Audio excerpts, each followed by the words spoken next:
Make your mind up that this is going to be a habit. This is something I am going to do every single day, whether you need to do it or not. Because guess what happens? Life happens.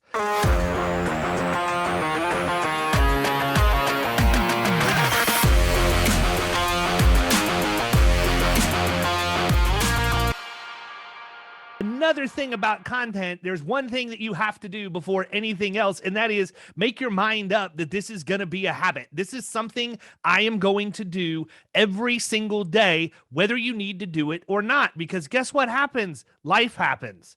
And then you miss a day, then you miss two, then you miss three, then you miss four. It's just like going to the gym or being on a diet or anything else that becomes habitual in our lives. It's very difficult to make that a habit that's going to stick, and it's extremely easy to fall off from it. So I highly recommend that if you're going to go down this road, create yourself a Dropbox or some place that you can have a repository for your content and say, January 1st, 2022, I'm changing the way I play the game.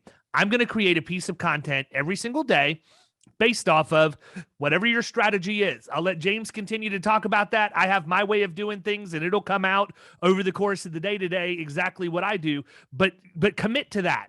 And no matter whether you're going to publish it today or you're going to publish it 2 or 3 months from now, create the content, stick it in the Dropbox, and then work with it as the time comes for you to add that content to your site. There are few things out there that are greater credibility to you than being at the point of sale with a prospect and saying, you know, if you still not have a real good grasp on this concept, I actually wrote an article about it a couple of months back. I'm going to send you the link when I get back to the office. I want you to check that out as well, because I may have said it differently in how I wrote it than what I'm explaining today, but I think that you'll get a lot out of reading that.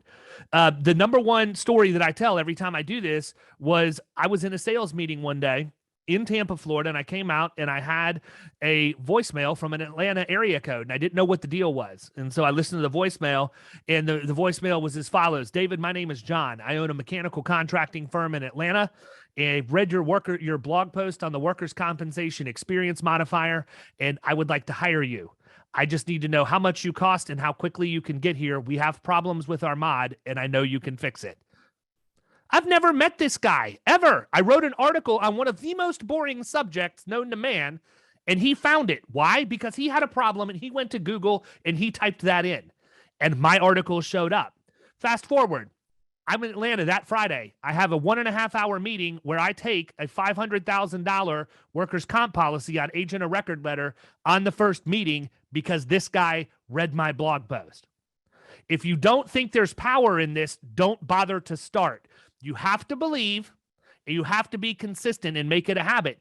If you do that, it works 100% of the time, as long as you understand you have to constantly adjust and be listening to what it is that people are looking for. If you don't have a quick and easy way to do this, I'm giving you 2 right now. Keep a pad and pencil next to every phone in your office. Anytime your CSRs or producers are asked the same question twice, write it down. That is now the topic of a blog post.